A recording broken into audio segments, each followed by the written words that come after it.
qui a commencé à détruire. Hein.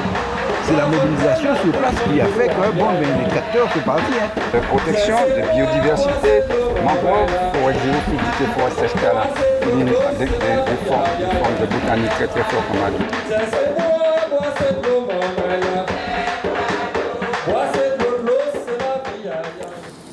Bonjour tout le monde, c'est Fanny Wa avec vous pour un semaine depuis la Sopama. Donc aujourd'hui, j'ai un invité de poids qui s'occupe de la commission, en fait qui fait partie de la commission juridique, mais qui est le précurseur aussi au sein de la Sopamar de cette commission-là.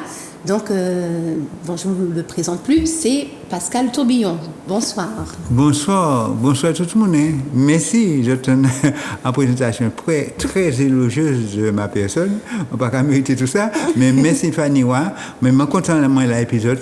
Nous allons travailler ensemble pour nous voir qui manière nous faire pays avancer, qui manière nous respecter l'environnement pays, qui manière nous mettre en valeur pour nous faire plus fort pour nous et pour nous demain. En tout cas, merci beaucoup Pascal. On ne dit pas merci parce que c'est naturel lorsque on lutte pour le respect du vivant, c'est tout à fait naturel. Donc on ne dit pas merci, mais heureusement que tu es là, présent pour la Martinique. Je suis content moi là et puis je suis content de parler et puis tous ces gens qui sont là en face de nous. Merci encore. Vous ne pouvez pas dire merci? Mais je dis merci.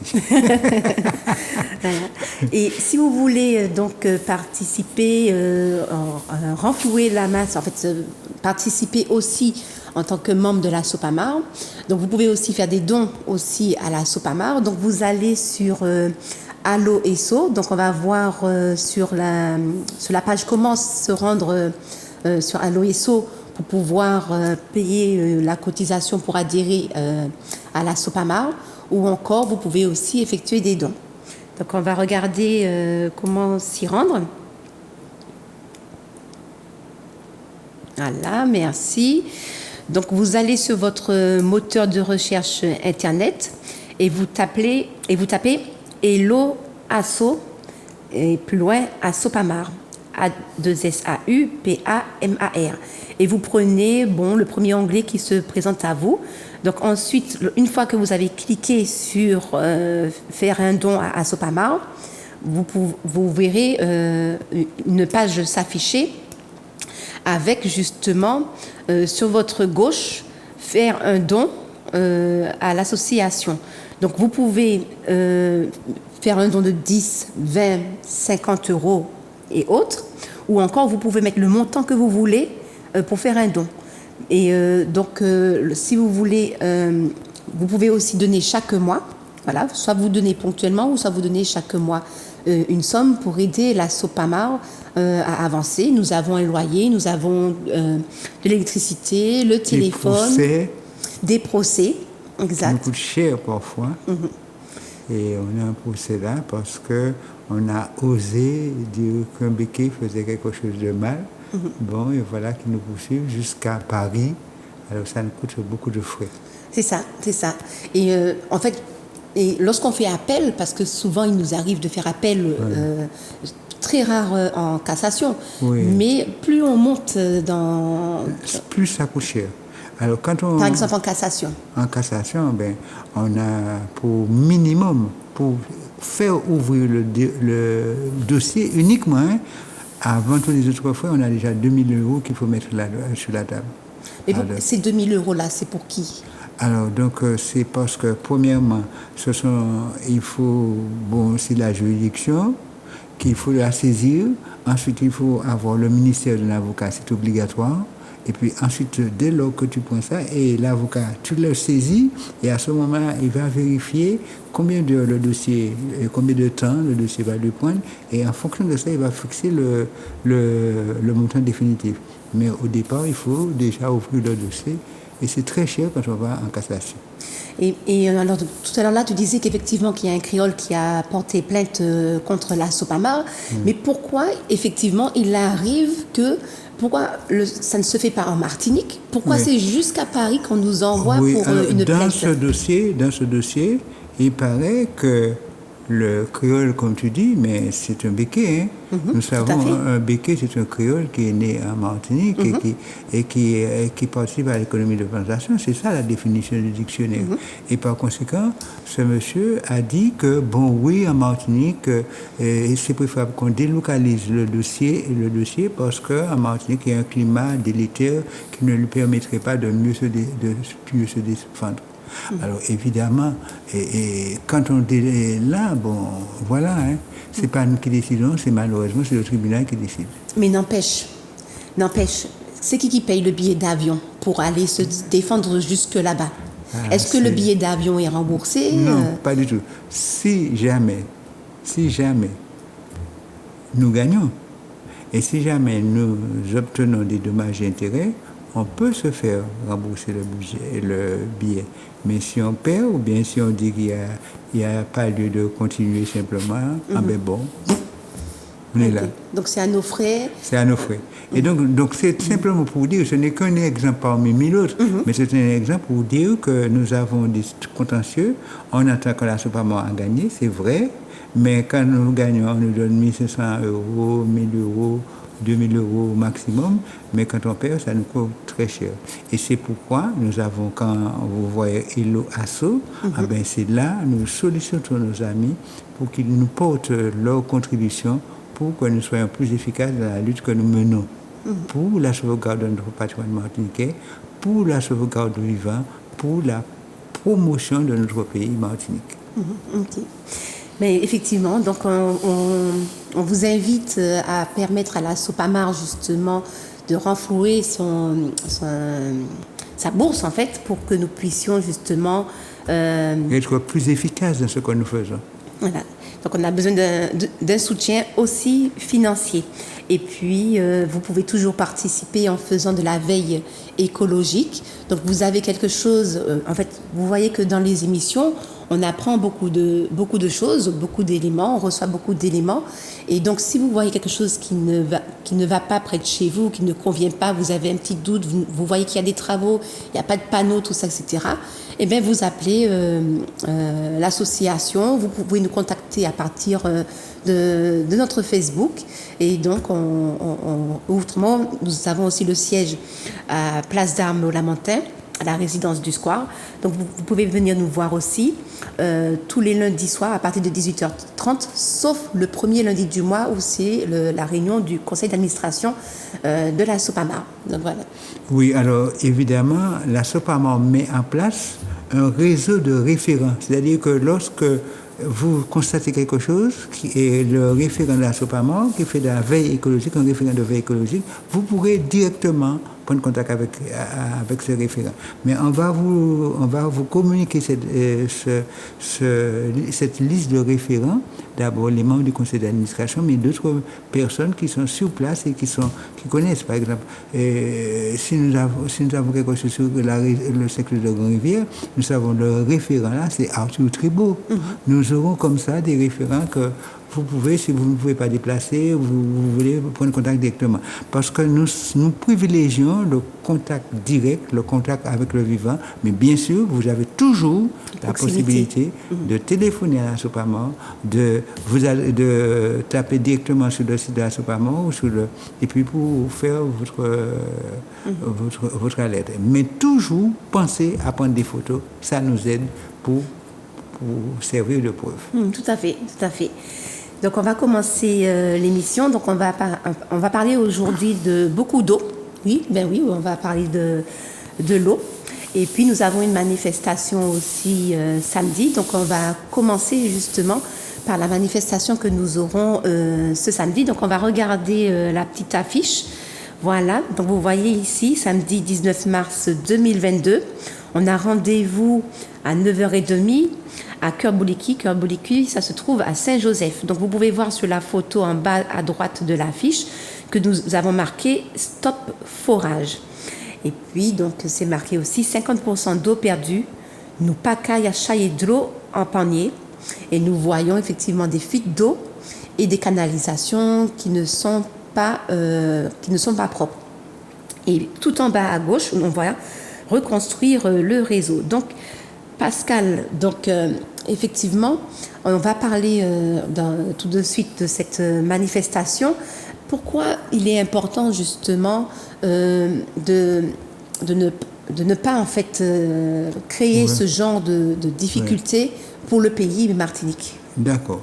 Alors nous constatons, pour ce qui est de Cœur Bouliqui, Odyssey, qui est la régie qui s'occupe de l'eau à Fort-de-France et dans le centre de la Martinique. Donc c'est eux qui produisent l'eau pour le centre de Fort-de-France. Oui. J'ai vu qu'ils produisent pour 40 000 foyers. D'accord. Pour Bouliqui. Donc ils disent qu'ils produisent, évidemment, notre eau vient du ciel. Et c'est capté. Mais en réalité, ils captent l'eau dans les rivières, ils captent l'eau dans le sous-sol, et ils redistribuent l'eau après traitement.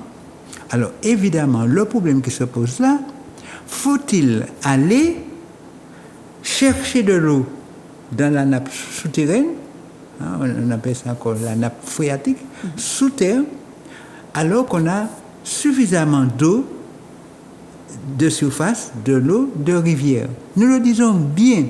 Effectivement, le problème de la Martinique, et tous les camarades le disent, c'est pas un problème de manque d'eau. Nous avons suffisamment d'eau, seulement la ressource en eau n'est pas équilibrée.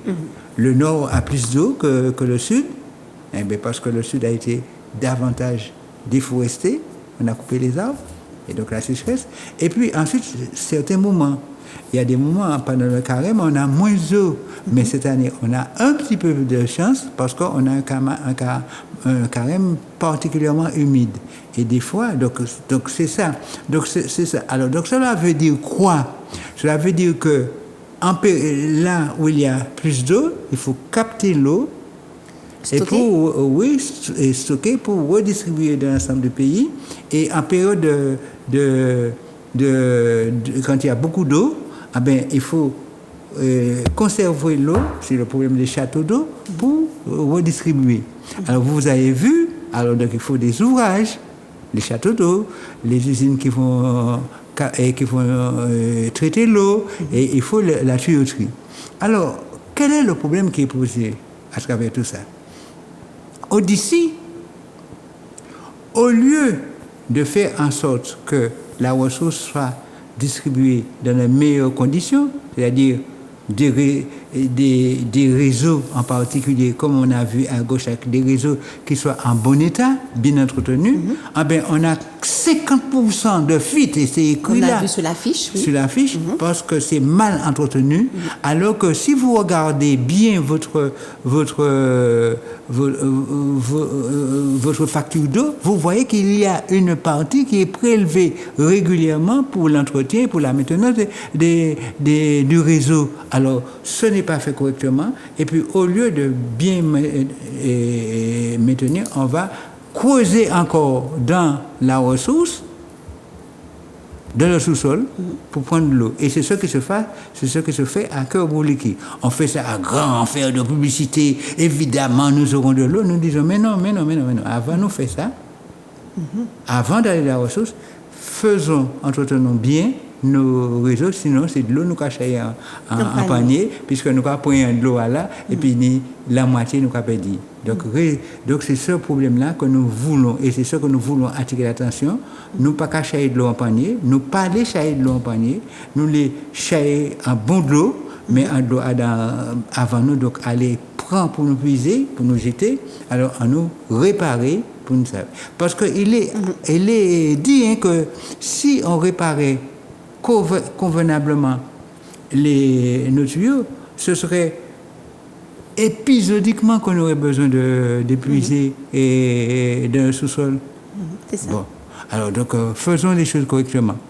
Donc, on va déjà regarder. Alors, il y a une petite vidéo que j'ai récupérée sur Internet. Donc, c'est une vidéo sur le cycle de l'eau souterraine.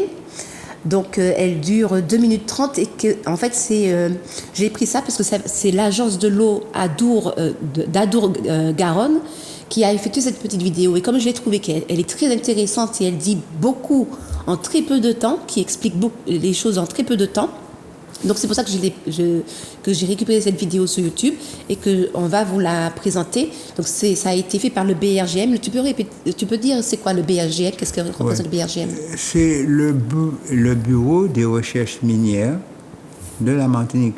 Alors c'est ce bureau-là qui fait beaucoup d'études. En tout cas, chaque fois qu'on a un site machin et qu'on va creuser la terre, souterrain, tout ça, ah ben donc. Mais pour les carrières aussi. Oui, pour les carrières. C'est le bureau des recherches minières. Okay. Donc, mais c'est un bureau ce sont des organismes d'État qui sont liés à l'État et qui font des recherches, des investigations et qui donnent leur point de vue sur les dossiers qui sont sensibles parfois. Donc on va regarder cette petite vidéo, le cycle de l'eau souterraine, et puis on se retrouve juste après.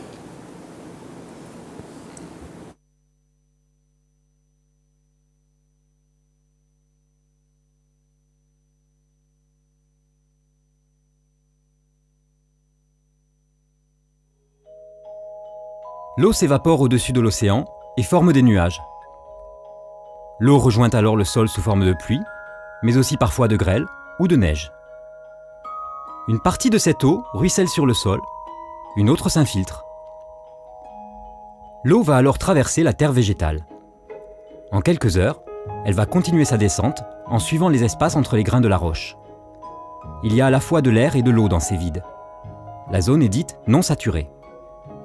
Lorsque l'eau rencontre une couche imperméable, elle ne peut plus descendre. Elle va s'accumuler et former une nappe où les espaces vides entre les grains sont entièrement remplis d'eau. C'est la zone saturée. L'eau va alors s'écouler horizontalement sur cette couche imperméable, en se déplaçant de quelques mètres par jour vers le point le plus bas. Tant qu'il pleut, la nappe se remplit plus vite qu'elle ne se vide, et son niveau monte. Quand il ne pleut plus, le niveau baisse. On parle de vidange de la nappe. À partir du printemps et jusqu'à l'automne, même s'il pleut, l'évaporation par la chaleur et par les plantes va utiliser toute l'eau qui pénètre dans la terre végétale. Cette eau ne descend plus vers la nappe. Au point le plus bas, elle continue à s'écouler dans la rivière. Le niveau de la nappe baisse alors progressivement durant tout l'été et le débit de la rivière diminue. L'eau qui descend à travers une couche poreuse s'accumule sur la couche imperméable et forme une nappe qui s'écoule horizontalement. Lorsque l'eau passe sous une formation argileuse imperméable, la nappe devient captive. Elle va s'écouler beaucoup plus lentement, mais surtout, son niveau ne peut plus monter. Il est bloqué vers le haut par la couche imperméable. Dans cette nappe captive, l'eau va donc se trouver sous pression. Si on fait un forage à travers la couche imperméable, l'eau va monter dans le tube. S'il y a assez de pression, elle va même jaillir spontanément à la surface. On dit que le forage est artésien. Dans la nature, il y a souvent une superposition de plusieurs couches poreuses et imperméables. Elles forment en fait une sorte de millefeuille, comme c'est le cas pour le bassin aquitain.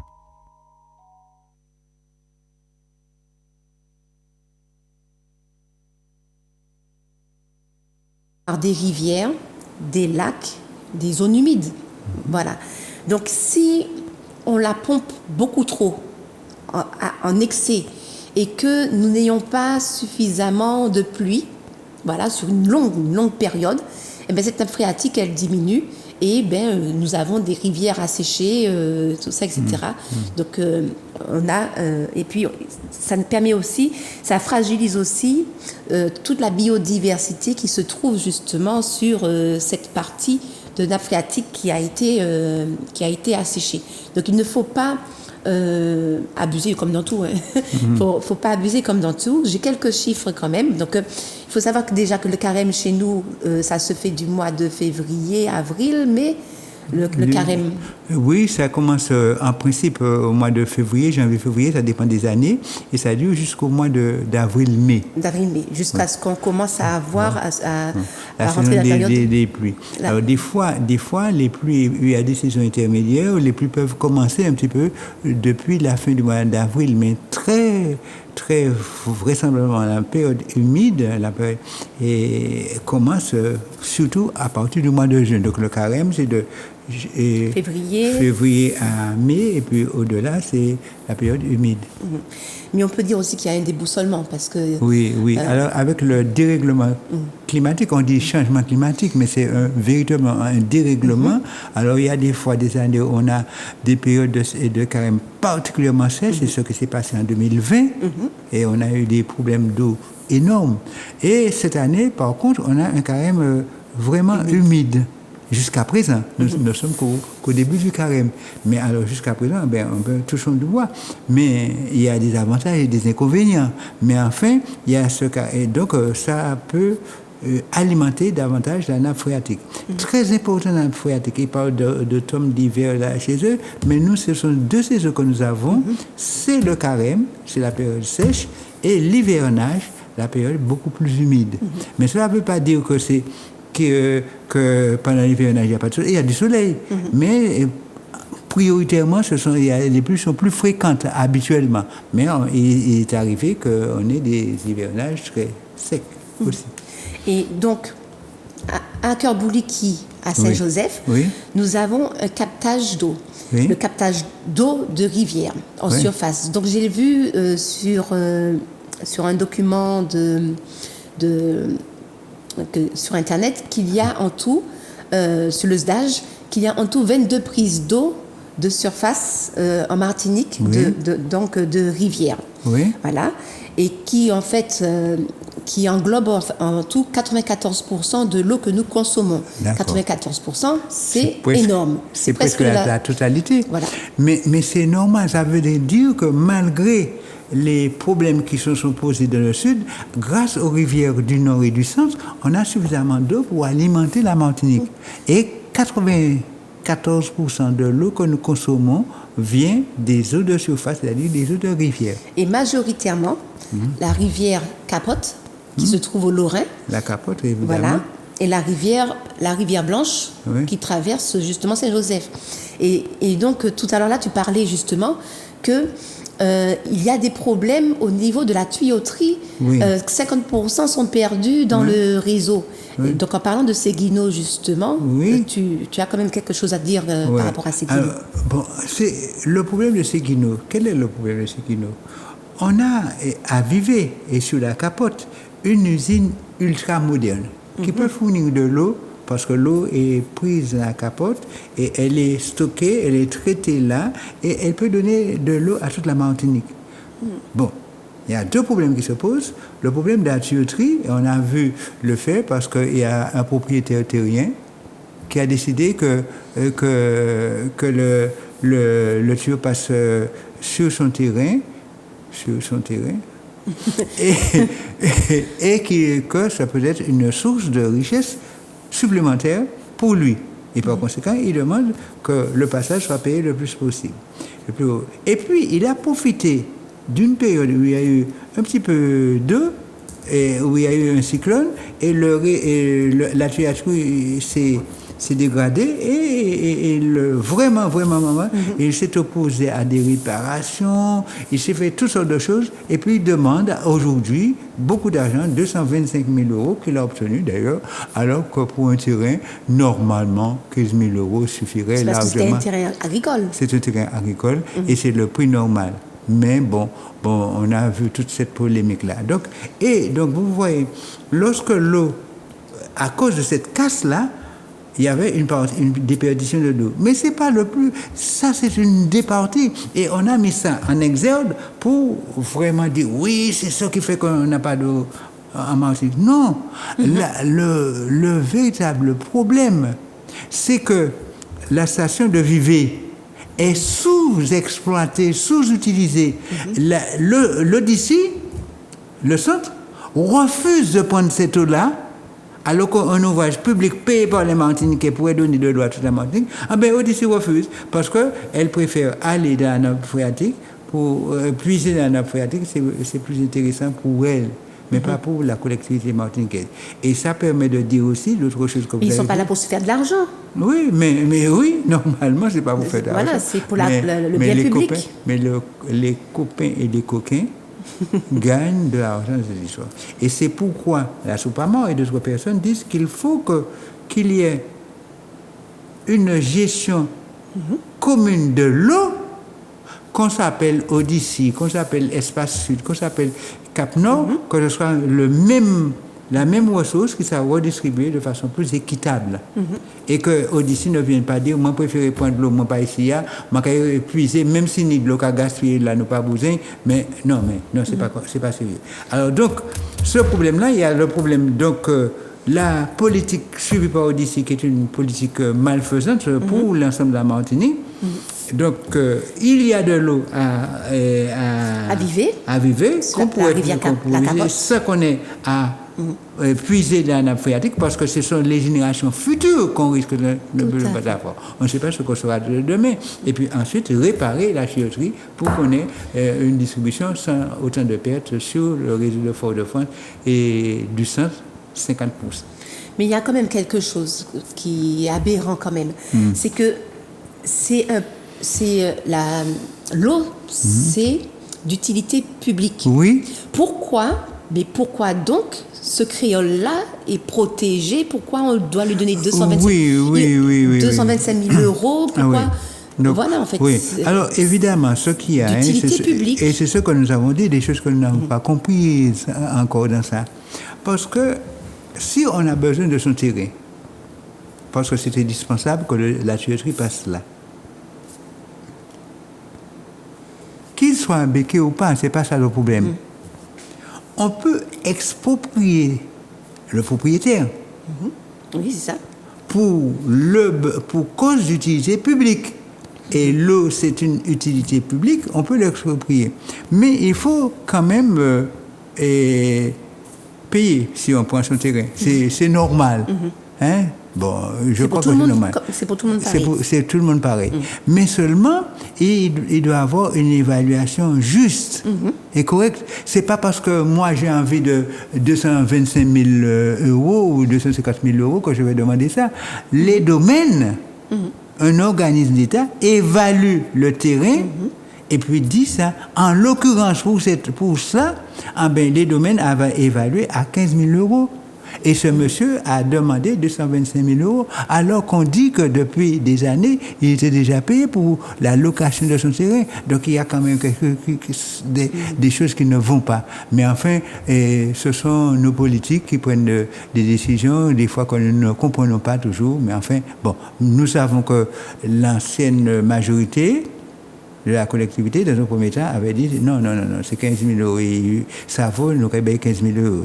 Mais la nouvelle majorité dit non, Béchi a commandé 225 000 euros, nous avons payé 220 000 euros, nous avons fini puis ça. Mais bon, c'est pas, ça c'est autre chose. Mais alors, j'ai entendu dire que les travaux, je n'ai pas pu vérifier que les travaux ont commencé. Alors, nous disons que ce problème-là, qui n'est pas c'est toujours le même bagage là. Et ça dure depuis des années. Des années. Alors, donc, bon, ça sera vérifié. On ne va pas avoir ce prétexte-là, mais ce n'est pas ce qui empêcherait à Odyssée d'avoir de l'eau qui vient de la capote à meilleur compte.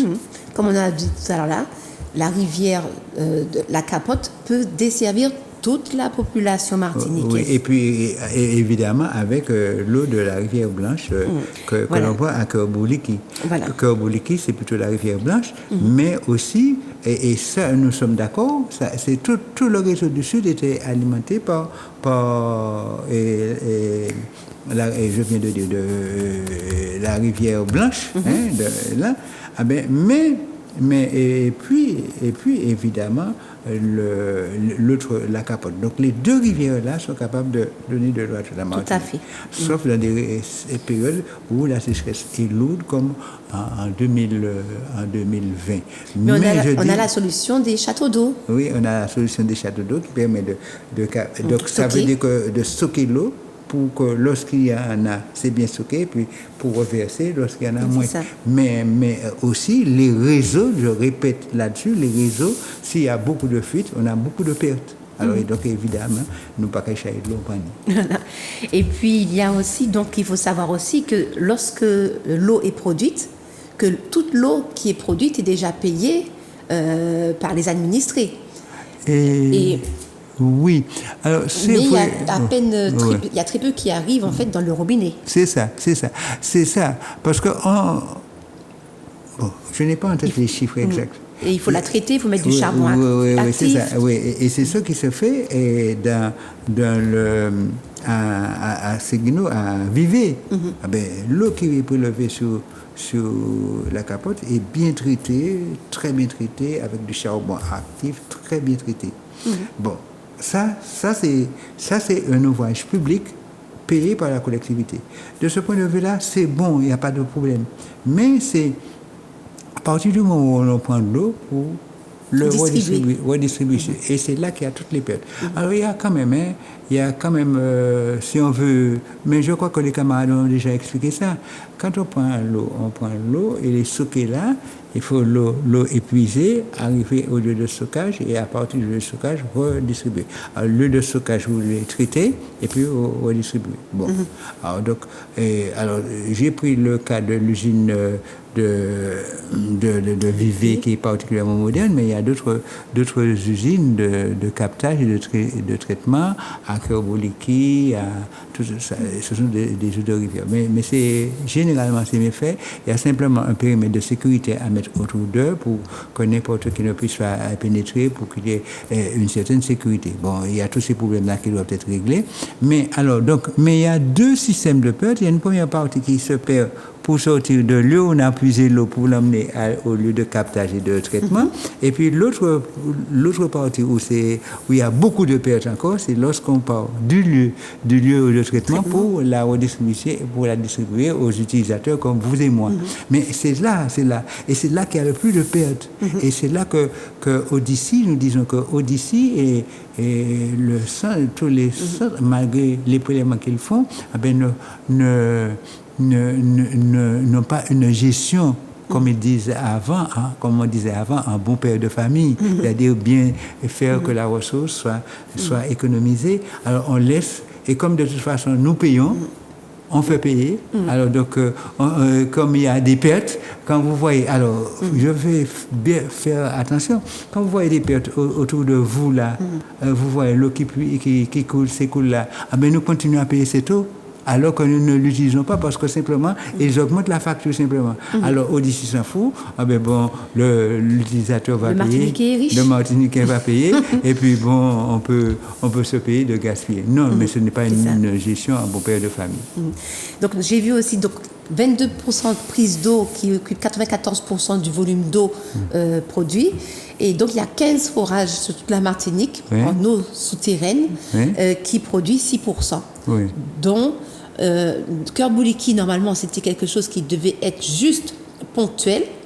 Donc, et là, aujourd'hui, ils veulent faire quelque chose de pérenne. De pérenniser. Mais on peut dire quand même que les forages qui sont actuellement là, il y en a 15, ils peuvent être utilisés en cas où s'il y a une grosse catastrophe, un volcanisme, il y a de la cendre, on ne peut pas utiliser les eaux de surface. À la rigueur, on peut utiliser en cas de crise, de sécurité sanitaire, ces forages-là. Mais ce n'est pas quelque chose qu'on doit utiliser en permanence. Et puis abîmer l'écosystème, quoi. Oui, et c'est ce que nous disons, oui, en cas de crise exceptionnellement, nous sommes d'accord, puisque si un carême exceptionnel auquel on ne pouvait pas attendre, donc qu'on puisse ça, mais pour un mois ou quelques jours, quelques semaines, et puis bon, mais ce sont des ressources qui doivent rester. Bon, et puis ensuite, on n'a pas vu, tu as pas les problèmes écologiques. Quand tu vas puiser, bien sûr, on a montré comment on fait un puits pour aller prendre l'eau et pour faire remonter, mais on déstabilise le terrain et ça peut avoir des conséquences. Surtout qu'on est dans une île, on est soumis au volcanisme, en particulier, tremblement de terre et tout le reste, donc il faut faire attention. Mais nous avons aussi, parce qu'on va aller vite parce qu'on a un autre sujet à traiter, il y a une petite image que j'ai mise sur l'agriculture. En fait, c'est une carte sur l'agriculture de la bananerie, les prélèvements agricoles en 2009. Donc, il y a ça aussi. Donc, lorsque les agriculteurs ils font des prélèvements directs dans la rivière, il n'y a pas de compteur, voilà, pour savoir combien ils ont récupéré d'eau dans la rivière. Et donc, nous avons la carte là, sur la Martinique, justement, qui date de 2009, des prélèvements d'eau agricoles. Donc là aussi, Qu'est-ce que tu peux dire aussi par rapport à ça, vite fait? Oui, très rapidement. Donc ça veut dire que l'eau qui est puisée dans la rivière, il y a d'une part l'eau qui est puisée, qui est réglementée, qui passe par tout le système, bien fait, mais il y a les utilisateurs agricoles, parce que l'eau c'est pour l'agriculture et c'est indispensable des fois. Et la banane c'est l'une des cultures les plus gourmandes en eau. Hein. Et bon. Et donc, donc il faut arroser. Le système n'est pas toujours très performant. On a dit qu'il y a plusieurs systèmes. C'est pas le meilleur qu'on a choisi toujours. Bon, donc il faut de l'eau. Mais le problème, c'est que la loi dit, il faut savoir combien on prélève. Et donc il faut un compteur. Et il faudrait payer l'eau. L'eau que vous utilisez à des fins économiques. Ah ben, ça vous permet de gagner de l'argent, il faudrait payer. Mais jusqu'à présent, il n'y avait pas de contrôle, il n'y avait même pas de compteur pour savoir combien d'eau.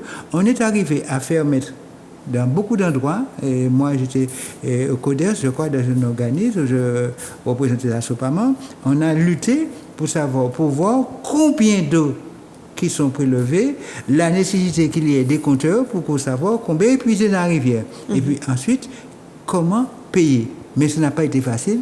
Jusqu'à présent, c'est fait, mais il faudrait que je n'ai pas d'éléments nouveaux, puisque je ne siège plus au CODERS, mais d'éléments pour savoir est-ce que cette eau-là, toute cette eau qui est prélevée, est-ce que c'est régulièrement payé. Je sais par exemple, dans la rivière Salée, la rivière des Coulisses, qui passe à Petit Bout, je sais, nous sommes battus pour qu'on mette un organisme pour puiser l'eau et pour faire savoir, pour compter. Mais ça ne fonctionnait pas correctement. Bon, voilà. Donc en fait, tout ça...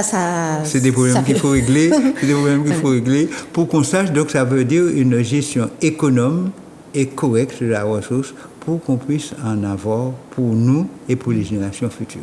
Donc ce samedi 19 mars, nous sommes à Cœur Bouliki, mais il faut savoir qu'il y a des lois, il y a eu une enquête publique, et ils font tout pour construire absolument, pour la faire qu'à leur tête et puis ne pas écouter ce que le public dit.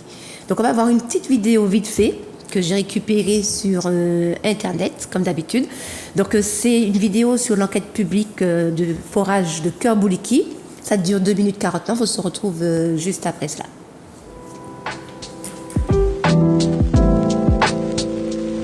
Oui, alors je le disais, avec la mairie de Saint-Joseph, remplit. Vous êtes sûr? Et c'est sans inspection dans les détails, c'est dans quel cadre que vous faites cette enquête publique? Parce que nous avons, je travaille pour une entreprise qui veut investir dans ça et il m'a dit de venir voir à quel point ça en est. C'est la Fort-de-France là, oui, justement. Donc ils m'ont dit Fort-de-France ou Chelcher ou Font-Saint-Denis. Alors j'ai dit je suis venue au plus près. Ah d'accord. Fort-de-France, Chelcher ou Font-Saint-Denis. Oui. Alors, je vais noter sur le papier. Je vais noter, je vais regarder si c'est reparti dans le... Ah, c'est gentil, oui. Merci. Et je vais voir, tiens, il y a... Je sais que chaque fois que je vais voir, je te saute dessus. Je vais me libérer.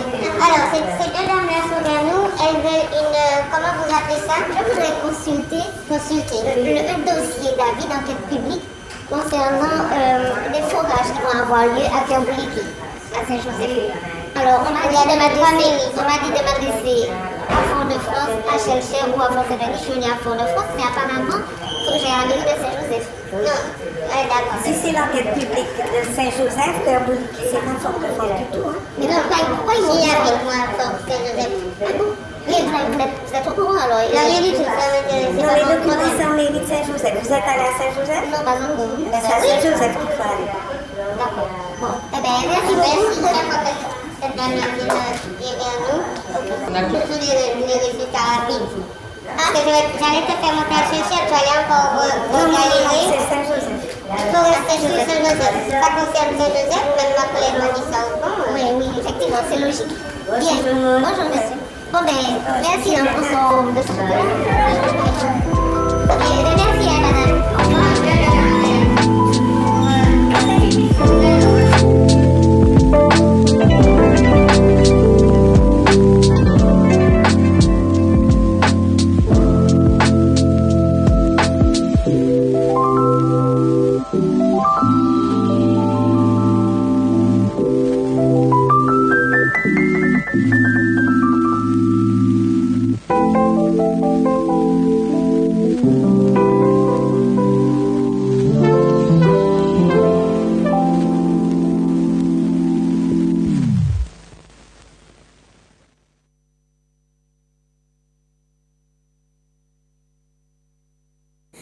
Donc nous avons vu effectivement que 2 administrés ont voulu participer à l'enquête publique sur la ville de Fort-de-France.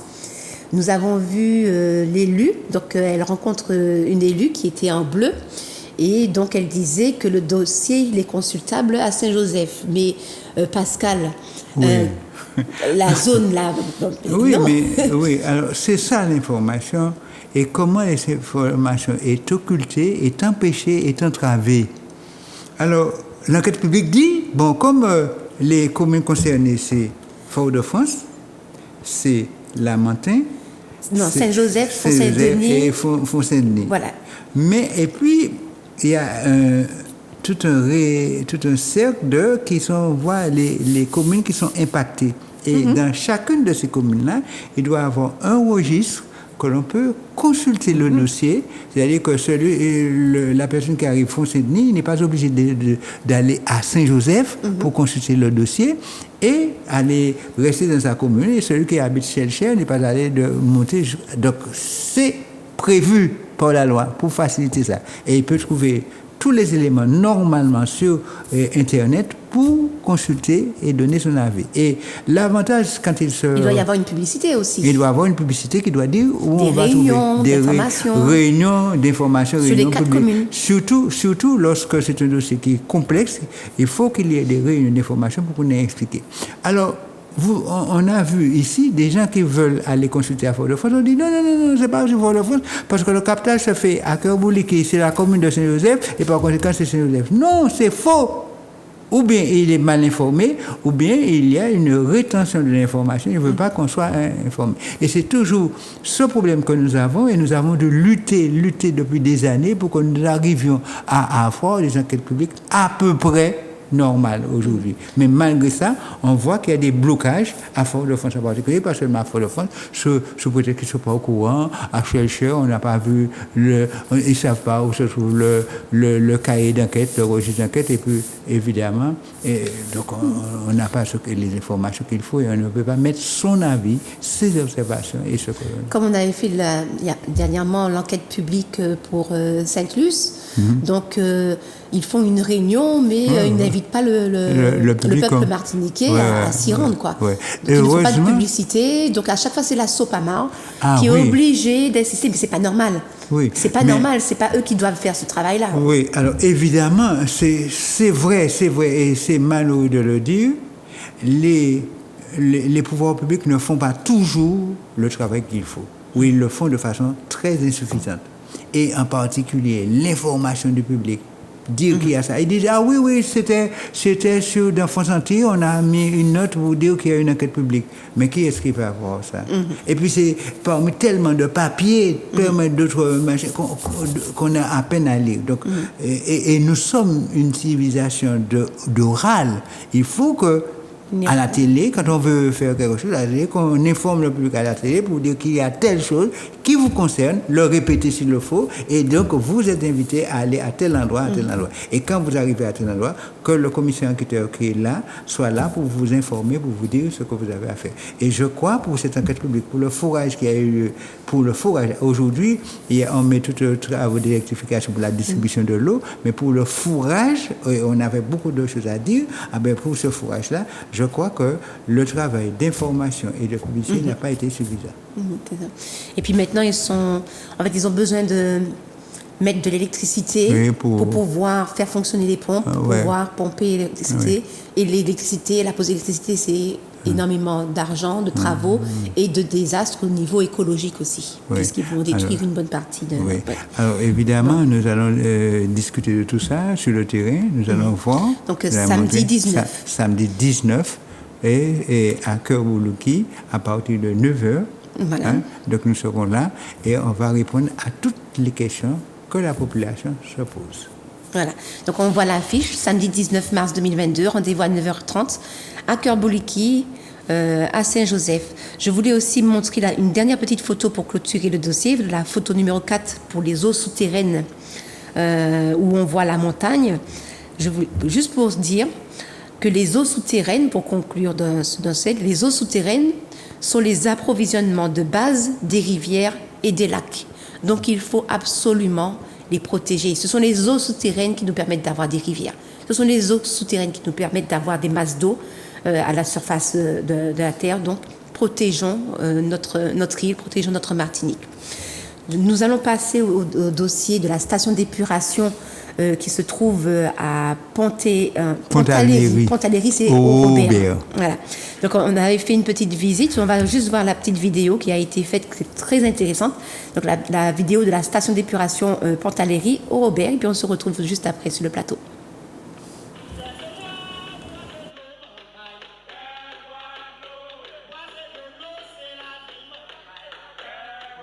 À Pontaléry, nous sommes devant une station d'épuration, une future station d'épuration.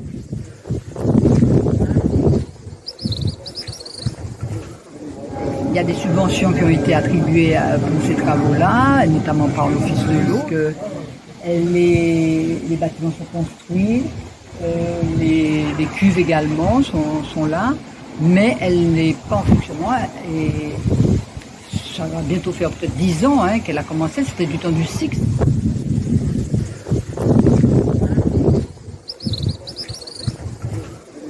C'est une station neuve et abandonnée en même temps. Elle n'est pas si neuve que ça, 2015-2016, on va dire ça comme ça, qui a coûté quand même 18 millions. 18 millions et aujourd'hui, en 2022, cette station n'est pas mise en service. Tout le monde connaît la pression que nous avons sur la Martinique au niveau des stations de l'assainissement en général. Et aujourd'hui, avoir un outil comme ça, qui est laissé à l'abandon, on se pose des questions. Il semblerait que ce soit parce qu'il y a eu une mauvaise conception, c'est-à-dire qu'elle a été surdimensionnée et qui fait que, même quand une station est surdimensionnée, elle dysfonctionne. Au niveau technique, je crois que c'est ce qui avait été avancé. Je crois que l'eau dépassée fallait, quand il y a des équipements structurants. Qu'est-ce que ça appelle? Il faut voir ça dans le langage technologique, technocratique. Alors ils ont fait ça, quand ça fonctionne comme ça, et ça permet d'urbaniser tout autour. Exemple, ça, là. Alors qu'on était dans une zone naturelle et agricole, comment on met ça? Alors, je me demande, est-ce que ce dossier-là est passé à la CDPNAF, qui est la commission de préservation des espaces agricoles et forestiers?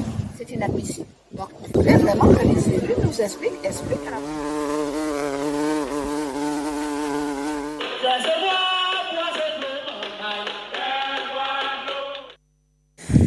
Au Robert, ça fait 10 ans qu'il y a une station d'épuration d'eau qui n'a jamais été utilisée.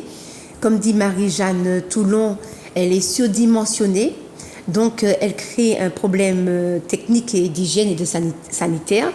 Et effectivement, tu as abordé le sujet, justement, Pascal, lorsqu'on t'a vu sur cette vidéo, d'une stratégie d'urbanisme.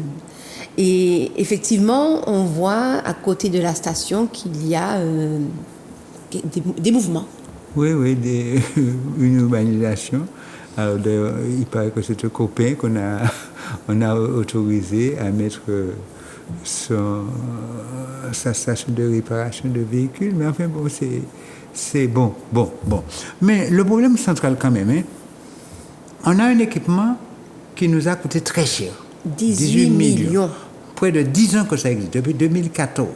Près de 10 ans, nous sommes en 2023, 22. Ah ben, 22. Oui, donc ça fait longtemps. 18 millions. Et ça ne fonctionne pas. Mais, en même temps, au bout du Robert, on a vu que l'assainissement est complètement insuffisant, pour ne dire que ça. Et des rejets partout, la population qui en souffre, alors il y a quand même des incohérences. De côté, la commune a des réseaux vétustes qui ne fonctionnent pas, qui dysfonctionnent, et puis de l'autre côté, un équipement neuf, là, qui n'est pas utilisé. Alors évidemment, quand nous avons vu ça, nous sommes allés sur le terrain, mais nous avons interpellé les autorités. Les autorités, c'est qui?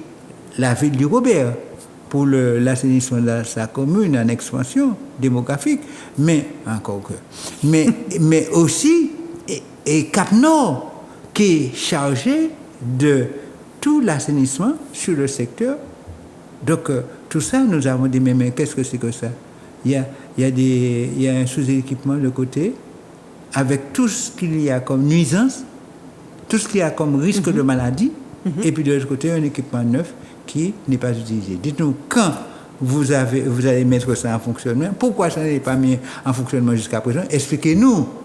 Il y a des rumeurs, mais ce que nous voulons savoir, quelles sont les explications officielles, et nous avons demandé ça, pourquoi ça ne fonctionne pas? Et puis ensuite, quand vous allez, qu'est-ce que vous faites pour le mettre en fonctionnement et dans quel délai? Le courrier est parti incessamment. Donc la SOPAMAR, justement, un de ses modes d'action, on est sur le terrain au niveau juridique, mais aussi on fait de la prévention. Les émissions que nous faisons aussi, on informe le peuple martiniquais, mais il y a aussi ces courriers qu'on fait pour interpeller les autorités, pour leur demander mais qu'est-ce que vous faites? Pourquoi il y a ça? Pourquoi ça ne fonctionne pas? Qu'est-ce que vous faites pour le faire fonctionner, pour mettre en sécurité la population, sécurité sanitaire en particulier pour ceux qui est d'ici. Et alors il y a une zone naturelle, il y a une zone agricole tout à côté. Est-ce qu'ils n'auraient pas quand même vu quand même le site comment c'est énorme, et il y a des équipements moderne aussi, puisqu'on a vu à l'intérieur des portes, oui, c'est ultra moderne. WW. Oui. Voilà. Mais est-ce que pour qu'il puisse y avoir une aussi grande station, c'est qu'il doit y avoir aussi énormément de Martiniquais qui vont, en fait, les eaux usées vont aller donc c'est qu'il doit y avoir beaucoup de Martiniquais. Est-ce que c'est pas aussi un prétexte pour urbaniser la zone? Oui. Alors, ce que nous disons, c'est ça, c'est toujours ce que nous disons, et c'est ça l'aspect écologique des choses en particulier. C'est pour dire il faut une gestion économe de nos ressources. Ici, ce sont des terres agricoles. Au lieu de prendre juste le nécessaire, ils voient large et puis ils profitent pour urbaniser. Or, les terres agricoles, c'est d'abord pour la production agricole, pour nourrir le pays. Alors, qu'est-ce que c'est que ça? Deuxième chose, et pourquoi une usine surdimensionnée, et alors que les besoins, c'est peut-être... Mais je crois qu'il y a autre chose derrière ça. Mais enfin, il faudra voir... Enfin, nous avons, je refuse d'épiloguer, nous avons interpellé directement le président de Cap Nord, le maire du Robert, pour leur poser les questions. Alors, donc, nous attendons leur réponse et d'ici peut-être une quinzaine de jours, un mois, nous pourrons dire ce qu'ils ont dit, ce qu'ils ont répondu à ce problème concret qui se pose là.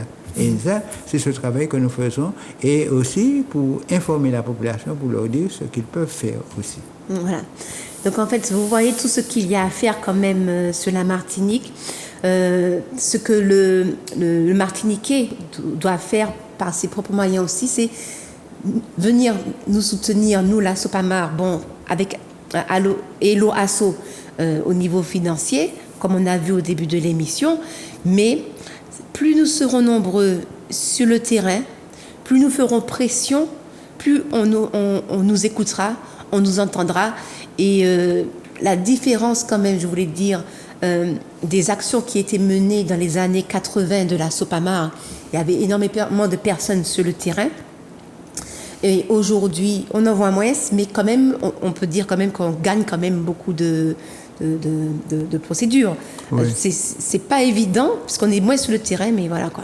Non, je crois que quand même, ce qu'il faut dire, bien sûr que la commission juridique que nous avons mis en place depuis une trentaine d'années et devient de plus en plus efficace. Il y a des choses qu'on peut en gagner. Mais je crois ce que nous devons avoir, le cœur de métier de la SOPAMAR, c'est la mobilisation sur le terrain. Et ça, nous appelons la population à être avec nous. Et peut-être que des fois, il nous faut agir en catastrophe. Nous n'avons pas le temps de faire toute la publicité avant. Par exemple, cette semaine-là, nous avons prévu, pour ce qui est de Cœur Bouliki, que nous soyons là. Nous appelons la population à être là, parce que nous avons eu le temps de le dire. Des fois, c'est rapidement que nous le faisons. Mais ça, c'est important. Mais il y a quand même quelque chose de nouveau que les nouvelles générations ont apporté. Et je dis, et là, c'est que grâce à la communication, ce que vous faites sur les réseaux sociaux, je crois que les nouvelles générations, c'est plus pas tellement moi, mais c'est Faniwa et les autres, ce travail que vous faites là, c'est un travail extraordinaire. Mais alors, je voulais quand même rajouter, la manifestation de Noula pour dimanche à l'étang des Salines s'est reportée au 27 mars, dimanche 27 mars. Donc on vous attend ce samedi 19 mars à 9h30 à Cœur Bouliki pour protéger le cœur de la Martinique et notre eau qui est primordiale pour nous. À très bientôt sur Zouk TV avec Ansimène et Pila Sopama, Faniwa.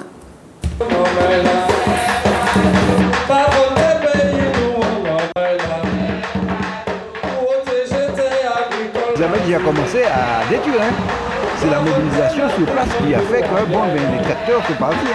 La protection de la biodiversité, mangrove, forêt géophytique et forêt sèche-talent, des formes de botanique très très fortes comme on a dit.